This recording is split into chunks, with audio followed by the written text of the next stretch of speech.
Hello students, आज का हमारा टॉपिक है आपके काफ़ी सारे मूविंग लोड हैं, जो रोलिंग लोड है वो मूव कर रहे हैं। ठीक है, आपके जैसे ये W1 है, ये W2 है, ये W3 है, इस तरह काफ़ी मल्टीपल लोड है। ठीक है, वो यूँ कहता है भी एक गर्डर पे पर्टिकुलर सेक्शन पे कौन सा लोड रखा जाए कि वहाँ पे मैक्सिमम बेंडिंग मोमेंट आ जाए। आपका ये कोई गर्डर, इस गर्डर का स्पान मैं ले लेती हूँ L मीटर का, कोई पर्टिकुलर सेक्शन मैंने ले लिया, ये A, B और D ले लिया। यहाँ से यहाँ ये डिस्टेंस है मेरा A मीटर का, A मीटर का, और ये डिस्टेंस मैं ले लेती हूँ B मीटर का। ठीक है जी, क्लियर हुई बात।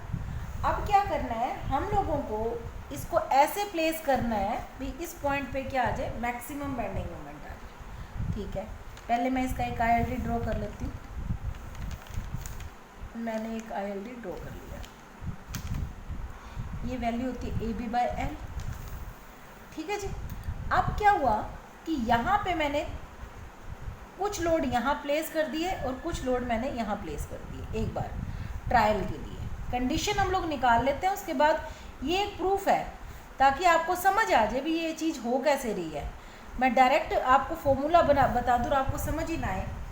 अब हम लोग, आपको पता है भी हम लोग कैसे करते हैं, इनकी क्या उतारते हैं हम लोग, प्रोजेक्शन लेते हैं इनकी सबकी। बोलो, लेते हैं कि नहीं लेते हैं प्रोजेक्शन? ILD में मैंने आपको अलग से बताया हुआ है सारा। ठीक है जी, W1 के ऑर्डिनेट को मैंने Y1 ले लिया, इसके ऑर्डिनेट को मैंने Y2 ले लिया, इस ऑर्डिनेट को मैंने Y3 ले लिया, इस ऑर्डिनेट को Y4 ले लिया, और इस ऑर्डिनेट को मैंने Y5 ले लिया, और इस ऑर्डिनेट को मैंने Y6 ले लिया। क्लियर? अब मुझे पता है MD यानी कि मूवमेंट एट पॉइंट D मैं करूं तो क्या आएगा, W1 into Y1 plus W2 into Y2 plus W3 into Y3 plus W4 into Y4। यहाँ तो कोई लोड ही नहीं है, W4 के नीचे Y4 है, plus W5 into Y5 plus W6 into Y6। Clear? अब वो कहता है, मैं यूँ कहती हूँ थोड़ा सा लोड मूव कर गया, ये इधर मूव कर गया, ये इधर चला गया, ये इधर चला गया, यानी ये सीरीज है लोड की। इस सीरीज में यदि मैं एक को खिसकाती हूँ तो सारे अपने आप खिसक जाएंगे। ठीक है, मैंने कहा dx मूव किया है। ठीक है, लोड कितना मूव कर रहे हैं अपना, dx क्या कर रहे हैं, मूव कर रहे हैं। स्मॉल डिस्टेंस dx है load, all loads moves right side of the section by a small distance dx। देखिए, यदि ये लोड इधर dx मूव करेगा तो देखो ये चीज़ है, इसकी पोजीशन फिर यहाँ आ जाएगी। तो कहने का मतलब कि ऑर्डिनेट, इसकी पोजीशन कहाँ आ जाएगी, इसकी पोजीशन यहाँ आ जाएगी, इनकी पोजीशन यहाँ आ जाएगी। तो कहने का मतलब क्या हुआ, सारे ऑर्डिनेट है वो चेंज हो जाएंगे। कितने चेंज हो जाएंगे, dy चेंज हो जाएंगे। यदि dx चलते हैं, हम ऐसा dx चल रहे हैं तो इतना इधर कितना बढ़ेगा, dy बढ़ेगा। देखो आप, यदि आप इधर dx चल रहे हो तो ये आप इधर ये dx चले तो आपका कितना बढ़ रहा है, ये dy, नया ऑर्डिनेट ये आ जाता है ना आपका। तो dy कैसे फाइंड आउट करेंगे हम लोग, ये देखो हमें पता है dy/dx कितना होता है अपना, tan थीटा के इक्वल होता है। इस सेक्शन के अंदर ये देखो, ये वाला सेक्शन लेती हूँ, ये वाला ट्रायंगल लेती हूँ मैं। देखो ये लीजिए आप, ये ट्रायंगल, इस ट्रायंगल के अंदर ऑर्डिनेट है ना, वो ऑर्डिनेट ये a है, ये इसकी वैल्यू है AB/L। ये ऑर्डिनेट कितने कितने बढ़ेंगे या इस साइड मूव करेंगे तो ये सारे के सारे बढ़ रहे हैं। इनकी लेंथ क्या हो रही है, देख लो, ये यहाँ था, जब यहाँ जा रहा है तो ये स्मॉल dy डिस्टेंस से बढ़ रहा है।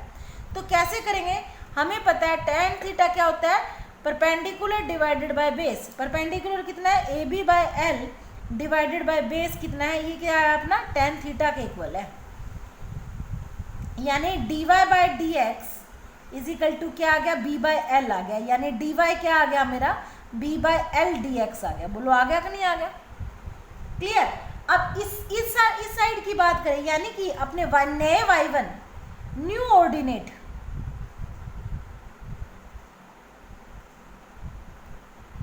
क्या बन गया मेरा, y1 है। अब जो पहले y1 था वो अब क्या बन गया, y1 इज इक्वल टू क्या बन गया, जो पहले वाला न्यू ऑर्डिनेट क्या बना है मेरा, y1 plus B by L D X. बोलो बना है कि नहीं बना? ये देखो ये y1 था, ये इधर थोड़ा खिसका तो ये इंक्रीज हुई है इसकी वैल्यू, ये देखो इतना स्मॉल डिस्टेंस कितना हुई है, b bye L D X. ठीक है, मैंने y1 को लिख के दिखा दिया। अब मैं y2 वगैरह सब वैसे ही लिख लेती हूँ। y2 में कितना आ जाएगा, y2 plus B by L D X, और y3 कितना हो जाएगा, y3 plus B by L D X. ठीक है, y3 वगैरह तो सारे इंक्रीज हुए हैं, लेकिन y4 जब इधर जाएगा तो ये क्या हो जाएगा, इसकी वैल्यू तो कम हो जाएगी। देखो ये कम हुई है कि नहीं हुई है, कितनी कम हुई है ये भी अपन निकालते हैं। इधर देखिए कितनी कम होगी, वो भी डी वाई कम होगी। मुझे पता है ये मेरा b है, ये मेरा ए बी बाय एल है। ठीक है, tan थीटा वही D Y by D X. ठीक है, तो अब क्या होगा, a perpendicular divided by base, ये कितना आ गया, a बाय एल आ गया, यानी डी वाई क्या आ गया मेरा, a by L D X आ गया कि नहीं आ गया भाई, बोलो क्लियर। अब क्या हुआ है, नए ऑर्डिनेट के अंदर y4 है वो आपका कम हो रहा है, कम हो रहा है, कितना कम हो रहा है, dy कम हो रहा है। dy की वैल्यू कितनी आई है, a by L D X आई है। बोलो आई है कि नहीं आई? y4 भी कितना कम हो जाएगा आपका, a by L D X कम हो जाएगा। y5 भी कितना हो जाएगा आपका, a by L D X कम हो जाएगा। बोलो होगा कि नहीं होगा? इसी तरह y6 भी कितना हो जाएगा आपका, y6 भी क्या हो जाएगा, y6 a by L D x, ये भी कम हो जाएगा। समझ आए? अब नए ऑर्डिनेट आपके बने, जब ये थोड़ा सा इधर खिसका तो आपके नए ऑर्डिनेट बने हैं, मैं इसको करके भी दिखा देती हूँ, W1 W2 W3 W4 W5 W6। ठीक है, ये अपने वो, ठीक है जी, ये कितना था मेरा, ए बी बाय एल था है। अब नए ऑर्डिनेट ये बन गए आपके, जब ये स्मॉल डिस्टेंस इधर खिसक गया, जब नए ऑर्डिनेट ये बने हैं तो इनकी वैल्यू कितनी आई है, जो ये नए ऑर्डिनेट की वैल्यू आई है। तो नई एम डी कितनी बनी, जो मोमेंट एट पॉइंट डी थी उसमें भी तो स्मॉल चेंजेस आ जाएंगे, ये क्या हो जाएगी, स्मॉल इंक्रीमेंट इसमें भी हो जाएगा। नहीं थोड़ी सी, क्योंकि ये इधर खिसक के इधर जाएगी, कोई इधर खिसका ये, तो मोमेंट में तो फर्क पड़ेगा। वो स्मॉल चेंजेस कितना आ गया, पहले एम डी थी इसमें थोड़ा सा इंक्रीमेंट हो गया, तो ये बन गई मेरी W1 इंटू, अब y1 की जगह नया ऑर्डिनेट लेंगे। नया ऑर्डिनेट क्या है, y1 plus b bye L D x plus W2 into, ये क्या W1 इंटू ये y1 ये बन गया था ना, वैसे ही W2 into y2 plus b bye L D x. नए ऑर्डिनेट, नए जब स्मॉल डिस्टेंस ये क्या कर लिया, आगे मूव किया इसने, plus W3 y3 plus b bye L D x. Clear. अब क्या होगा, प्लस W4, अब आपका जो y4 था अब क्या बन गया, वो y4 अब आपका क्या बन गया है, यहाँ से y4 ही चेंज हुआ है ना आपका, y3 थोड़ा ना चेंज हुआ, y4 बन गया आपका y4 minus a by L D X. बोलो बना है कि नहीं बना, plus W5 y5 a by L D x. Clear. Plus W6 y6 a by L D x. Clear. ये आपकी इक्वेशन बन गई सेकंड, और ये इक्वेशन थी आपकी फर्स्ट। यानी कि एक तो जो स्टार्टिंग के थे, हमारी स्टार्टिंग में लोड की पोजीशन थी, एक क्या सेकंड पोजीशन हमने क्या ली भी, थोड़ा सा मूव करवा दिया। ठीक है, अब सेकंड में से फर्स्ट को क्या कर देंगे, सब्ट्रैक्ट कर देंगे। Subtract equation first from second. Second कौन सी है आपकी, M D D M D minus M D, दो में से फर्स्ट को, ये दो थी, इस दो में से फर्स्ट को माइनस कर दिया, इधर भी इसको सोल्व करेंगे, इसमें से ये माइनस करेंगे तो ये अपना W1 Y1 W2 Y2 तो ये तो कैंसिल आउट हो जाएंगे। यहाँ क्या रह जाएगा आपका B bye L D x W1 plus W2 plus W3 minus A by L D x, common ले लेती हूँ मैं A by L D x, यहाँ क्या रहेगा W4 plus W5 plus W6। Clear हो रहा है ना आपको ये? ठीक है, ये क्या आ गई आपकी DMD आ गई, यानी कि नई मूवमेंट एट पॉइंट डी। अब क्या करते हैं, मुझे मैक्सिमम चाहिए तो मैं इसका जो वेरी कर रही है चीज उसके रिस्पेक्ट क्या कर दूंगी, डिफरेंशिएशन कर दूंगी। तो कौन वेरी कर रहा है, dx वेरी कर रहा है, तो dmd डिवाइडेड बाय dx, ये b बाय एल तो कांस्टेंट है, dx का 1 हो जाएगा, 1 इंटू दिस, ये कितना आ जाएगा W1 plus W2 plus W3 minus A by L तो आपका कांस्टेंट है, dx के साथ ये वैल्यू है, इसका क्या हो जाएगा, dx का 1 हो जाएगा, 1 into W4 plus W5 plus W6। Strain energy method से क्या है, यदि इस वैल्यू को मैं इक्वल टू 0 पुट कर देती हूँ तो वो वैल्यू क्या आ जाती है, for maximum bending moment dmd by dx is equal to क्या, 0। जब 0 करेंगे हम, ये आ गया W1 plus W2 plus W3 B by L, ये A बाय एल माइनस का था, इधर जाके किस चीज का हो जाएगा, प्लस का हो जाएगा, यानी A by L W4 plus W5 plus W6। Clear? ठीक है, L से L कैंसिल आउट हो गया, तो W1 plus W2 plus W3 divided by A is equal to W4 plus W5 plus W6 divided by B।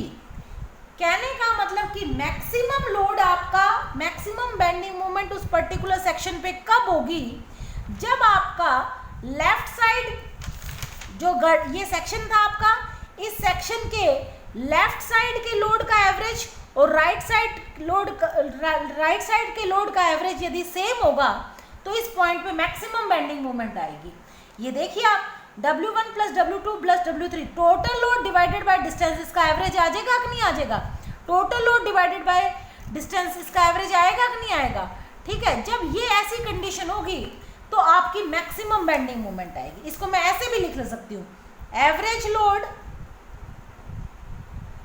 On AD section है ना, ये किस पे है, AD स्पान पे है, इक्वल टू एवरेज लोड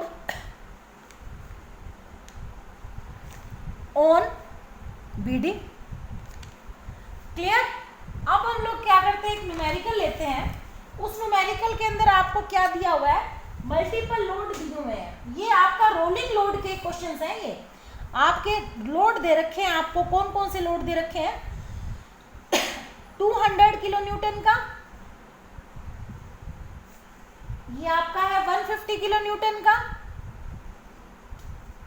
और ये आपका है 300 किलो न्यूटन का, और ये आपका है आपका 90 किलो न्यूटन का। वो कहता है एक आपका गर्डर है 10 मीटर स्पान का, कितने मीटर स्पान का है ये आपका, 10 मीटर स्पान का है। आपका 4 मीटर पे यहां देखना है, एक सेक्शन है, उस पे कहता है बेंडिंग मोमेंट मैक्सिमम कब आएगी, कब मैक्सिमम बेंडिंग मोमेंट आएगी। चलो ठीक है, इन लोड को उठाओ और इसके ऊपर प्लेस करो। मैं पहले कहती हूँ सिर्फ इस साइड अपना 90 का है, ये देखो, ये आपका सेक्शन है ना, इस सेक्शन के ऊपर यहाँ पे मैंने एक ही लोड क्रॉस करवाया है 90 का, तो पीछे कितने लोड रह गए भी आपके, बताइए पीछे कितने लोड रह गए, 300 यहाँ रह गया, 150 यहाँ रह गया, 200 यहाँ रह गया। तो मैं एक टेबल बना लेती हूँ, क्या, load crossing the section D।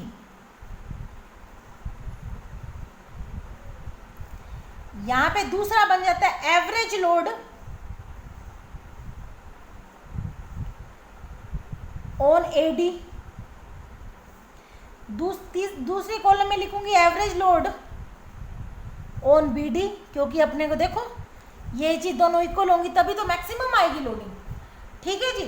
अब आपका जब 90 इधर जंप किया तो इस बीडी पे तो लोड सिर्फ 90 आया है, 90 डिवाइडेड बाय जो इसकी लेंथ है, लेंथ कितनी है, ये बी कितनी है 6 मीटर है आपकी, डिवाइडेड बाय 6। और यहाँ कितना रह गया आपका, पीछे लोड कितने रह जाते हैं एडी पे 200 प्लस 150 प्लस 300 डिवाइडेड बाय 4, ये आपका लोड आ जाता है 450 प्लस 650 नहीं होगा, 650 डिवाइडेड बाय 4, 650 डिवाइडेड बाय 4, ये आपका आता है 162.5, और ये आता है आपका 90 डिवाइडेड बाय 6 15।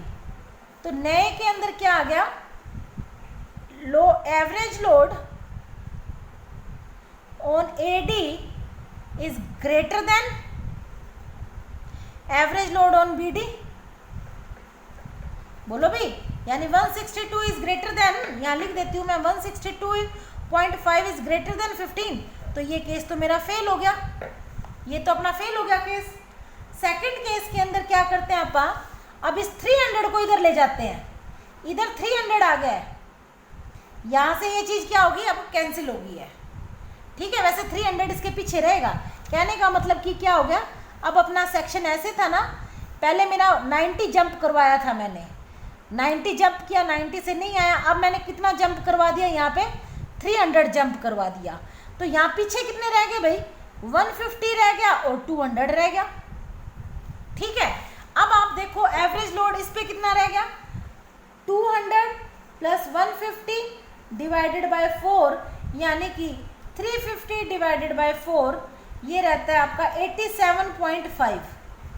इधर कितना रह गया, ये 90 है, इधर कितना रह गया 300 plus 90 divided by 6, 390 divided by 6 65।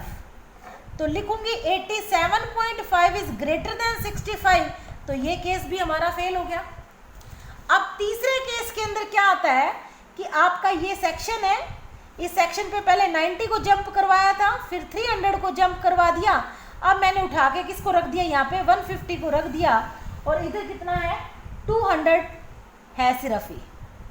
तो कैसे करूंगी मैं, अब इसके ऊपर लोड, पहला केस, दूसरा, और अब तीसरे केस के अंदर क्या हो रहा है, 200 डिवाइडेड बाय 4, ये तो हो गया 50, इधर कितना रह गया 150 प्लस 300 प्लस 90 डिवाइडेड बाय 6। तो देखो क्या होता है, 150 प्लस 390, 150 प्लस 390 डिवाइडेड बाय 6, 90 आ जाता है। देखो ये कम हो गया, कहने का मतलब चेंज हो गया, साइन एकदम से पोजीशन चेंज हो गई है। तो इसका मतलब क्या हुआ कि मैं यदि एग्जैक्ट वैल्यू चेंज होगी ना, पोजीशन इधर जंप करवाते ही क्या हुआ, सारा सिस्टम ही चेंज हो गया। तो मैं ऐसा करती हूँ, इसके ऊपर मैं 150 प्लेस कर देती हूँ, उस सेक्शन पे मैंने 150 यहाँ प्लेस कर दिया, ये 300 इधर रह गया, उस सेक्शन पे मैंने 150 प्लेस कर दिया, क्योंकि साइन चेंज हो रहे हैं, कंडीशन चेंज हो रही है। कौन से लोड के कारण कंडीशन चेंज हुई, उस लोड को एग्जैक्ट उस लोकेशन पे मैंने क्या कर दिया है, रख दिया है। ठीक है, इनके बीच का डिस्टेंस इसने दे रखा है 0.8 मीटर, और ये कितना है आपका 1 मीटर का है, और ये कितना है आपका 1.2 मीटर का है। और यहां से यहां तक कितना था, सेक्शन कितना था, ये अपना 4 मीटर का था, और ये कितना सेक्शन था अपना 6 मीटर का सेक्शन था। क्लियर, बेंडिंग मूवमेंट कर रहे हैं हम लोग। तो बेंडिंग मूवमेंट के लिए हमने इनकी क्या ले लेंगे, प्रोजेक्शन ले लेंगे। प्रोजेक्शन लेने के बाद ये क्या, इसकी प्रोजेक्शन ली, ये किया, इस ऑर्डिनेट, ये ऑर्डिनेट आ गया, ये ऑर्डिनेट आ गया, इनकी प्रोजेक्शन ले ली, इसकी वैल्यू मुझे पता है, ये क्या होती है ए बी बाय एल। ए कितना है 4 into 6 divided by 10, 4 into 6 divided by 10 कितना होगा 24 बाई 10, 2.4 हो गया। कितना आ गया ये वैल्यू 2.4 मीटर आ गई, 2.4 हाइट आ गई है। इसी तरह मैं ये इसकी कैलकुलेट कर सकते हैं, बट सिमिलर ट्रायंगल से मैंने काफ़ी क्वेश्चंस में करवा चुकी हूँ मैं। ये आती है 1.92, ये आती है आपकी 2 मीटर की, 2 यूनिट, मीटर वगैरह नहीं, यूनिट ऑर्डिनेट आए हैं ये 1.52। ठीक है, अपने को तो मोमेंट एट डी पॉइंट निकालनी है ना, तो क्या होगा, intensity of load into ordinate plus 150 into 2.4 plus 300 into 2 ये प्लस 90 इंटू 1.52। क्लियर, ये वैल्यू मेरी आ जाती है 1420 किलो न्यूटन मीटर। आप चेक कर लेना, आप यदि, वैसे तो मैंने आपको बता दिया, यदि आप ट्राई करना चाहो तो इसके ऊपर आप इधर 150 को इधर प्लेस करके देखना, आप प्लेस करके, अंडरस्टूड बात है। देखिए 150 को यदि आप इधर प्लेस करते हो, इधर प्लेस करते हो, तो ये ऑर्डिनेट की वैल्यू कम हो जाती है, कम हो जाती है। इसका मतलब क्या हुआ, यदि ये वैल्यू कम होगी तो मूवमेंट हमारी क्या आएगी, कम आएगी। ठीक है, और यदि ये वैल्यू मैं इधर खिसकाती रहती हूँ तो भी वैल्यू मेरी कम आएगी। तो एग्जैक्ट यदि 150 को आप उस सेक्शन पे प्लेस कर देंगे तो मेरी वैल्यू क्या आ जाएगी, मैक्सिमम वैल्यू आ जाएगी। ठीक है, ये किस चीज़ के क्वेश्चन हो रहे हैं हमारे, रोलिंग लोड के हो रहे हैं, मल्टीपल रोलिंग लोड। जो रोलिंग लोड का मतलब, जैसे ये क्या है, बड़े बड़े ट्रक होते हैं, क्लास ए ट्रैफिक होता है, क्लास बी ट्रैफिक होते हैं, उनके ये इनकी डिस्टेंस है वो कांस्टेंट है, ये चेंज नहीं होंगे। ये नहीं है भी हम 300, जैसे मैंने स्टार्टिंग में आपको क्वेश्चन करवाए हैं उनमें तो मैंने कह दिया ना कोई भी लीड कर सकता है, 300 आगे भी आ सकता है, लेकिन नहीं, इसके अंदर क्या है, इसके अंदर उन्होंने पर्टिकुलर कंडीशन दे दी भाई नहीं, ये ऐसे का ऐसे ही आएगा। ठीक है जी।